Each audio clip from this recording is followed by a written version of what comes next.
क्या बिहार की सियासत का अगला शिकार चिराग पासवान बनेंगे? नीतीश कुमार ने बना दिया बड़ा प्लान। सीट बंटवारे की आड़ में शुरू हो चुका है राजनीतिक युद्ध।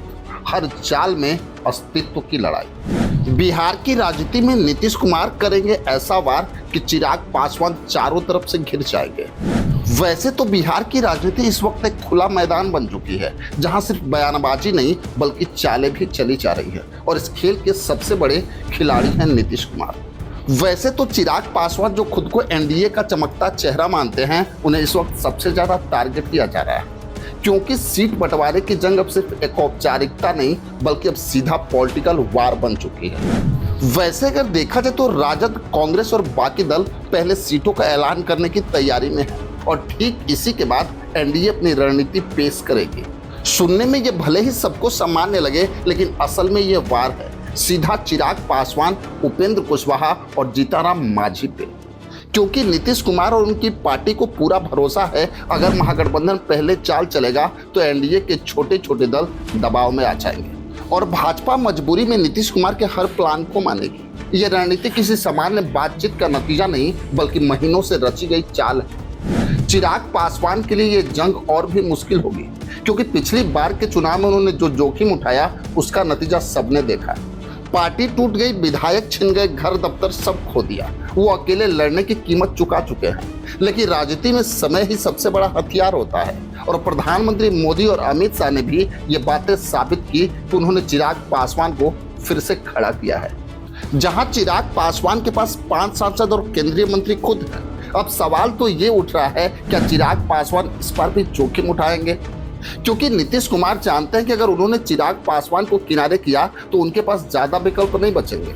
वहीं चिराग पासवान का तीसरे मोर्चे की तरफ झुकना एक संभावना है, जहां प्रशांत किशोर पहले से ही तैयार बैठे हैं। लेकिन चिराग पासवान के लिए वहां जाना मतलब फिर से सियासी अनिश्चितता में कूद जाना। भाजपा इस खेल में फिलहाल चुप है, लेकिन राजनीति के जानकार बताते हैं कि ये चुप्पी भी एक रणनीति है। भाजपा वैसे तो सीधे वार नहीं करती, वो सही समय पे प्रहार करती है और नीतीश की ये चाल भाजपा को भी सोचने पे मजबूर कर रही है कि आखिर चिराग पासवान को कितनी सीटें दी जाए।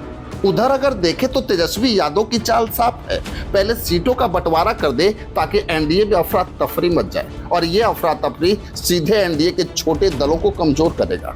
वैसे तो चिराग पासवान ये खुद संकेत दे रहे हैं कि अगर उनकी मांगे नहीं मानी गई तो वो रास्ता बदल भी सकते हैं, लेकिन वो भी जानते हैं कि एनडीए छोड़ने का मतलब है 4 से 5 सीटों के लिए सब कुछ दांव पे लगाना।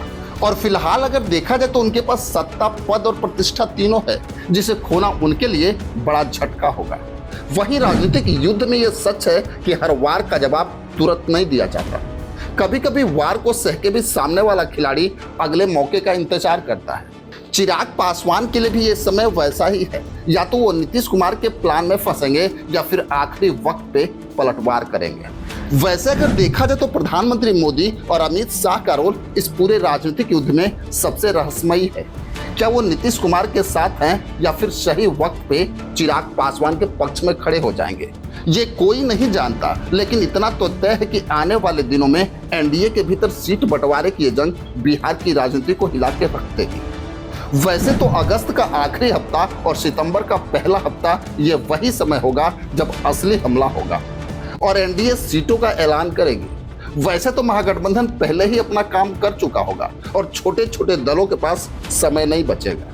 वैसे अगर देखा जाए तो ये लड़ाई सिर्फ सीटों की नहीं, ये लड़ाई है अस्तित्व की, वर्चस्व की और सत्ता में जगह बचाने की। तो मेरा सवाल आपसे है, क्या चिराग पासवान इस बार नीतीश कुमार की रणनीति को मात दे पाएंगे या फिर से वो राजनीतिक युद्ध नीतीश कुमार के खिलाफ लड़ेंगे? फिलहाल तो इतना ही, लेकिन याद रखिए बिहार का यह सियासी युद्ध अभी शुरू हुआ है, खत्म नहीं हुआ है। बस आज के लिए इतना ही, फिर मिलेंगे। जय।